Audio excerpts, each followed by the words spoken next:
nangyari? Bakit bigla niyo na lang ito naisip? Anak, para sa kabutihan mo to. Mahal kita. Hayaan niyo maging matapang ako para kay Miggy ngayon. Alam niyo po, sa tatlong magkakaibigan na yan, pakasarap ganyan yung si Misha eh. Bihira lang ako tumanggap ng projects from first-time clients. But, since you know how to impress me, I'm letting you hire me. Pati sitwasyon ng anak mo gagamitin mo para makuha mo lang ang gusto mo? Ni minsan, hindi ko pinag-isipang agawin sa sayo. Mayos ka na! Layas! Mother! Si Father, ano nangyari? Mother, tulungan niyo ako! Napakatanga ng babaeng yun. And I'm so grateful na nakawala ako sa kanya. At imbis na ikaw ang mawala, siyang nabura sa mundo. Magpahinga ka na. Para pag pinagtapat ko na kay Stella ang totoo, hindi ka nagmumukhang mahina. Mas gugustuhin ko pang manatiling lihim na lang ang pagiging ama ko sa kanya. Ninong, kailangan nyo na ako magpalakas ha, kasi may assignment pa ho tayo kay Stella eh.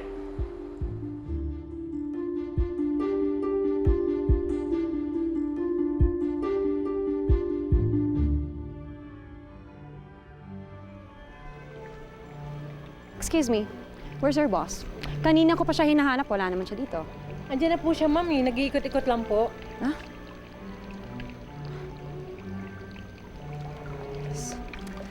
Oo nga eh. Sarap nga ng food dun, di ba? Let's go there again next time.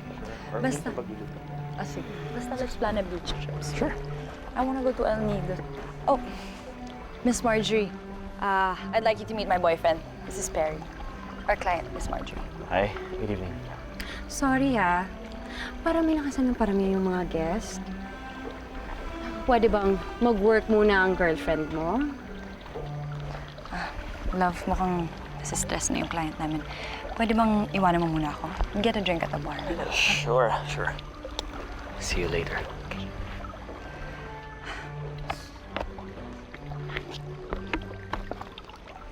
Gina? Okay. Yung mga caterer, padating na ba? Alright, sige. Tapos, yung mga flowers ready na. Yes, ma'am. Oo. Yung pagkain, lahat ng waiters na-brief mo na. Okay. Sige. Padating na yung mga guests, ha? Ready na lahat. Okay.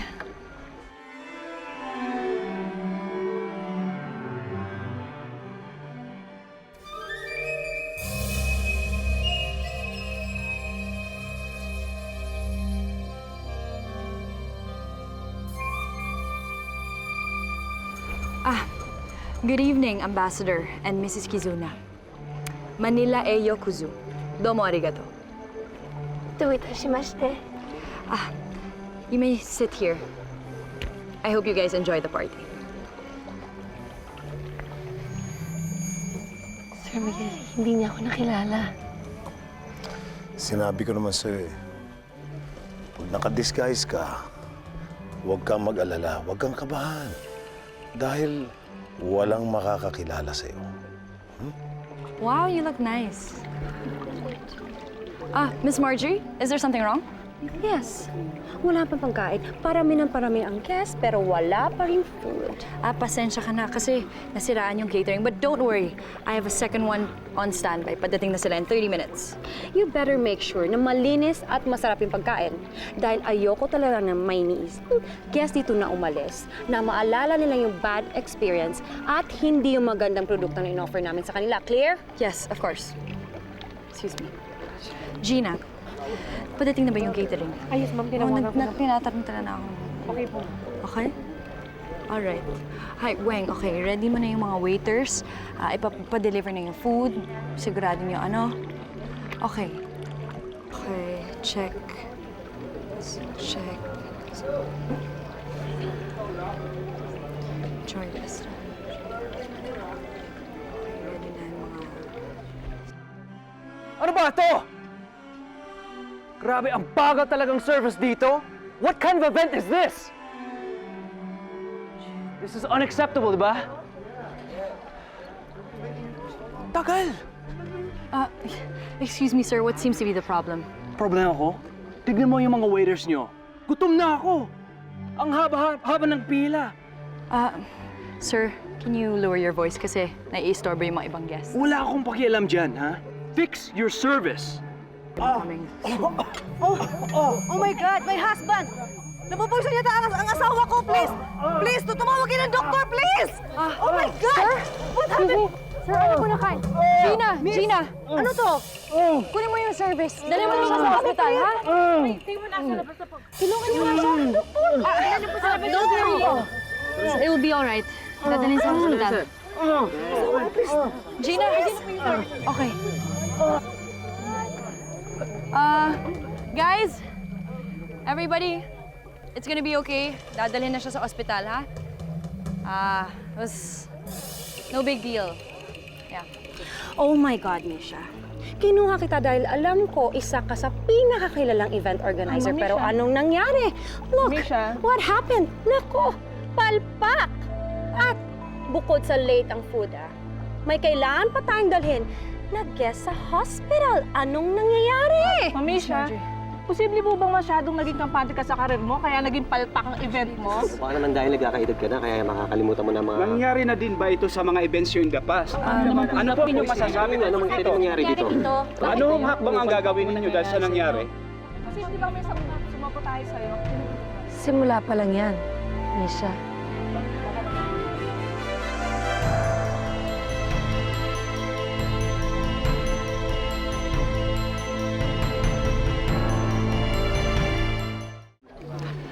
Miss Marjorie? Nasa product presentation na tayo. Ito ang pinaka-importanteng part ng open house. Make sure walang kahit anumang kapalpak ang mangyayari ngayon. Yes, don't worry. Everything's ready na. Nakaset up na yung projector at si Miss Weng nang bahala. Okay? Leave. Okay.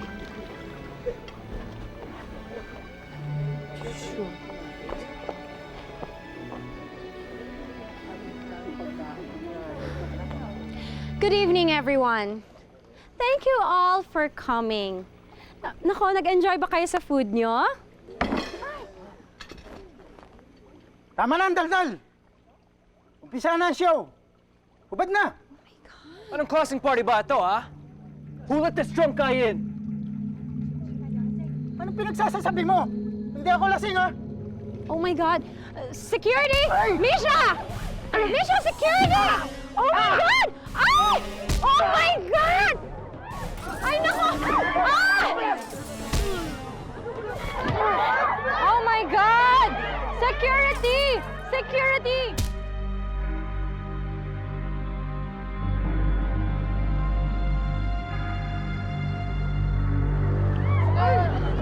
Security! Labas niyo sila! Ano, nadala mo sa hospital? Okay na po. O sige, fix around na lang, ha? Yes, ma'am. Kind of stressed. Miss Margie, I'm so sorry. This is all your fault. Pinaubaya ko sa'yo mag-invite ng mga VIPs. You have all the control sa mga guests. But look what happened. Napaka-irresponsable mo at palpak. Alam mo kung alam ko lang na ganyan ka, nag-hire na lang ako ng ibang event organizer. Miss Margie, I don't appreciate the way you're talking to me. Nakaka-insulto ka na. Ginawa kong lahat para maging successful tong event, pero kung ganyan lang mga guests mo, wala akong magagawa kung palpak. Walang magagawa, yun naman sabi mo? Walang magagawa? After nung nawala yung mga posibleng clients namin, yun lang man sabi mo, walang magagawa. Palibhasa, inuna mo yung kalandian mo eh. Kaya puro ka palpak. Another insult from your mouth. And I'll make sure you regret it. You know what? Kung ginawa mo lang maayos yung trabaho mo, wala kang marinig sa akin eh. But since palpak ka, kailangan ko lang sabihin na responsable ka, tamad, bobo, tanga. You know what I just realized? Hindi ka edukado. Kasi paulit-ulit lang ang mga sinasabi mo.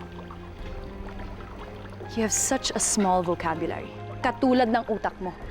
I wonder what you did to get this position.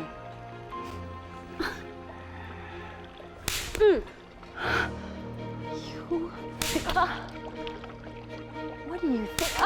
Ano? Sasagot ka pa? Ngayon, alam mo na kung paano ako nakarating sa posisyon ko. Hindi sa bokabularyo, kundi tapang.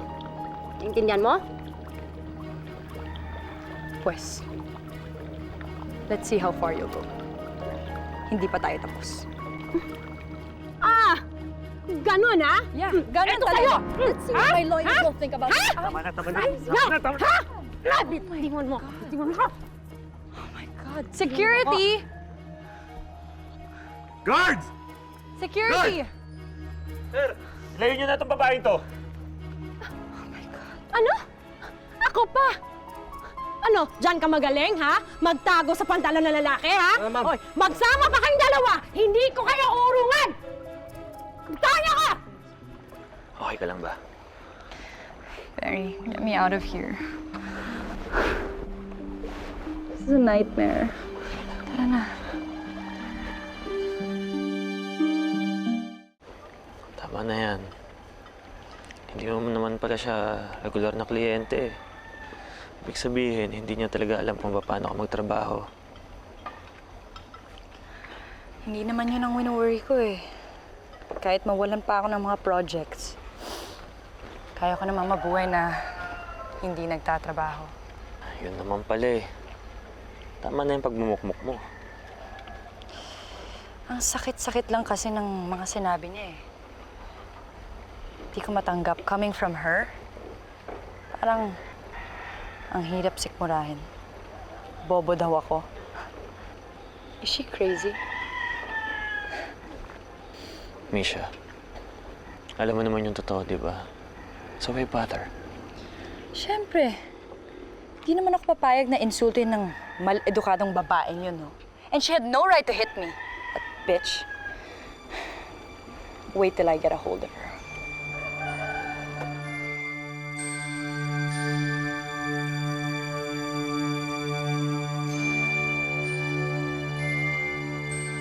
Practice natin, ha? Okay, very good. Very good, oh. Ayan. Come on, Maggie! Good, whoop. Ah. Very good. Control mo na, oh. Oh. Oh. Ayan, ha? Galing naman ni Miggy. Very good. Namanap ka ni Mami, oh.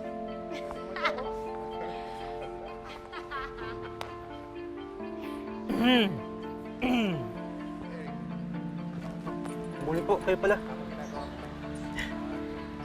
Mamaya, pagkatapos ng duty mo, kunin mo kay Wendy yung huling sweldo mo, ha?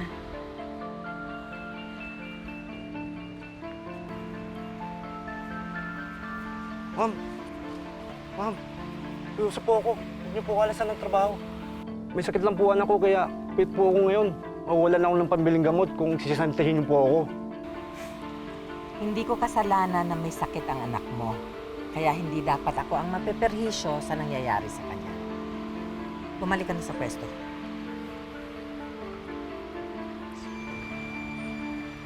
Ma? Aren't you being a little too harsh on the guard? Serbisyo niya lang ang isang bagay na nag-uugnay sa kanya sa pamilya natin. Kaya yun lang ang dapat nating tingnan sa kanya. Tama si Mama Han. Dapat mas maging strict tayo sa security natin. It's for our own safety. Mas na-pause ka na, anak. Come. Oh my God!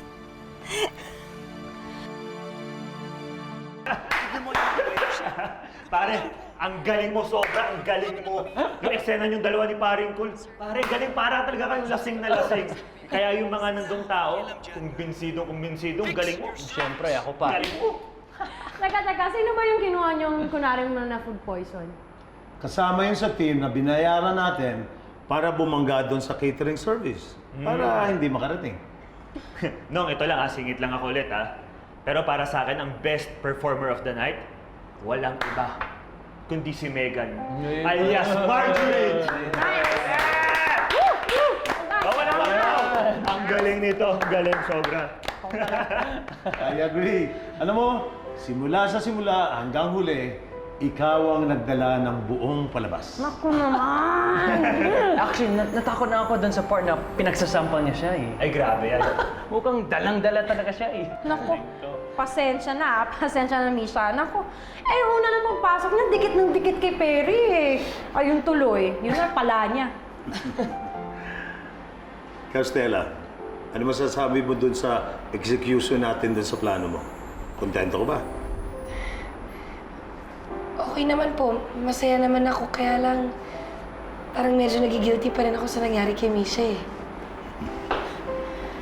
Nung pinagtulungan ka nilang apihin, nag-guilty ba sila sa'yo? Hindi, di ba? Kung ako sa'yo, pagdating sa mga taong ganyan, imutan mo konsensya mo. Mga taong ganyan, pagkaharap mo sila, isipin mo na lang si Satanas ang paparusahan mo. Ayos ba? Sige.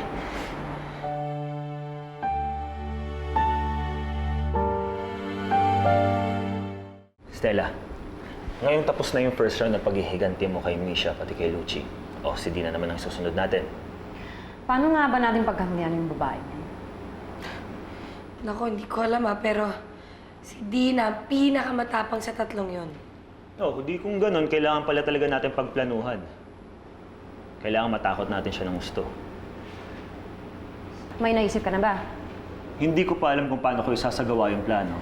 Pero ang gusto kong mangyari, yung hihiwala yung kaluluwa niya sa katawan niya sa takot.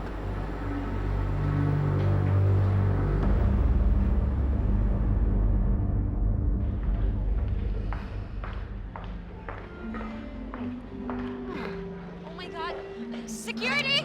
Misha! Can you believe this? Misha, security! What did she do? Ay! Oh my God!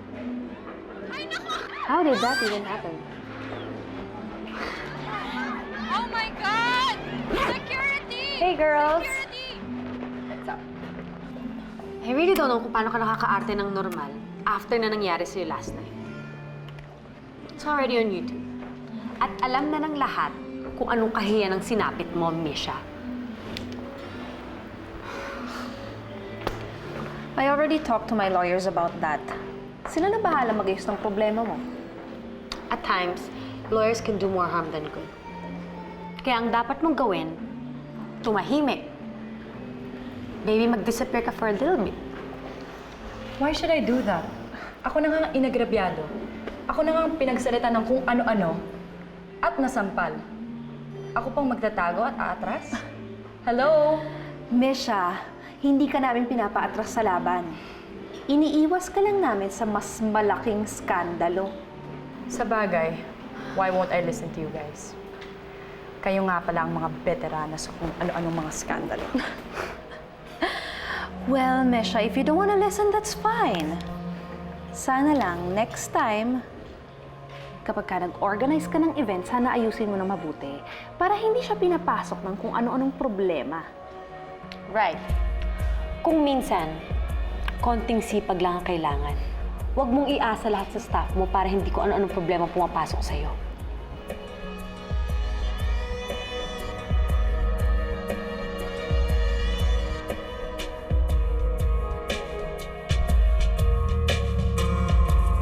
Okay, Megan. Ito yung pinaka-engine ng sasakyan. Ito yung alternator, tapos yung battery, air filter. Ito yung oil. Talagang Saan importante. yung pinaka-brake dyan? Kasi maraming parts sa braking system. You have your adjustment mechanism, backing plate, anchor, nipple. Ang dami. Dami-dami naman yan. Pwede mo bang kalasin para makita ko? Ano ka ba? Hindi pwede yun. Baka ma-aksidente ka. Kotse mo ito. Ang ibig mong sabihin, kapag kinalas mo yung brake, mawawala na ng preno ng sasakyan. Oo naman. Hindi pwede. Delikado yan. Teka, bakit ka ba na nagtatanong? Ano bang pinaplano mo? Kalakuhan ba yan? Hindi para kay Stella to. Hindi para sa akin. Kita mo naman kagabi, di ba? Oo. Sobrang okay Perry dahil sa tulong-tulong ko. Sige na, pakasara naman yan baka ako na matanggal mo sa kotse ko. Sige, tapos tayo.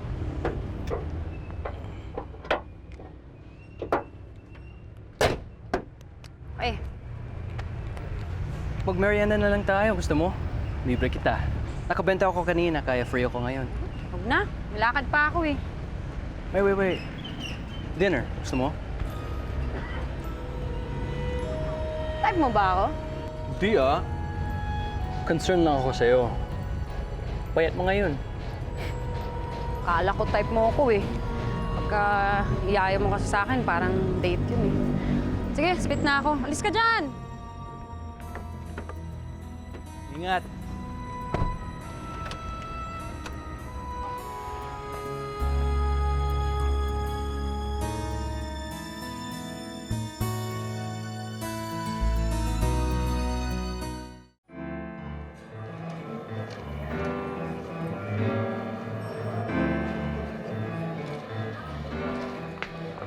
Hi!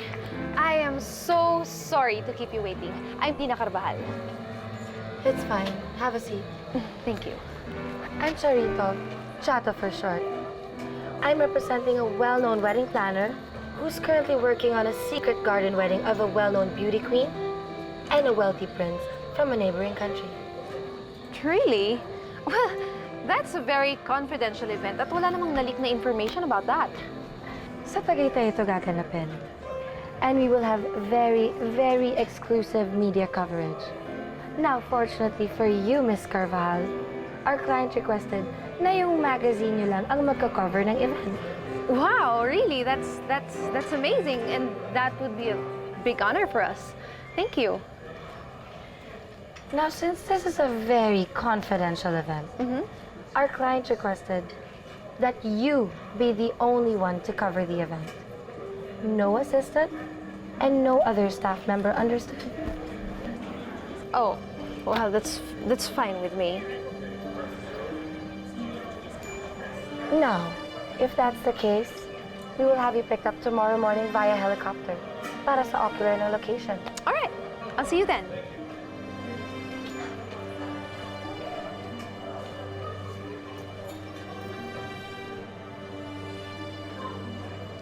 You know what? You look very, very familiar. I think I saw you somewhere. Well, hindi ako nagtataka. You know why? Napakaliit ng mundo ginagalawan natin. At madalas, napakadelikado. I have to go. Excuse me?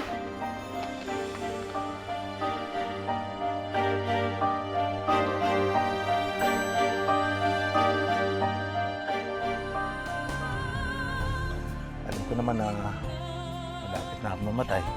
Kaya gusto bago mangyari yun, maiayos ko lahat. Mahal kita eh. Kaya kung mahal mo rin ako, makasal tayo. Ito na yung plano. Pupunta daw si Dina mag-isa papunta Tagaytay. Wala nang kaalam-alam ang gaga na biyaheng impyernong pupuntahan niya. Wala ka ha? Wala kang mapupuntahan ngayon, di ka makakaalis dyan. Tapang mo ha? Kunyebes ka! Pag ako nakalabas dito, yani ka sa akin! Oh, sige, Dina ha? Megan! Ano ha? Megan!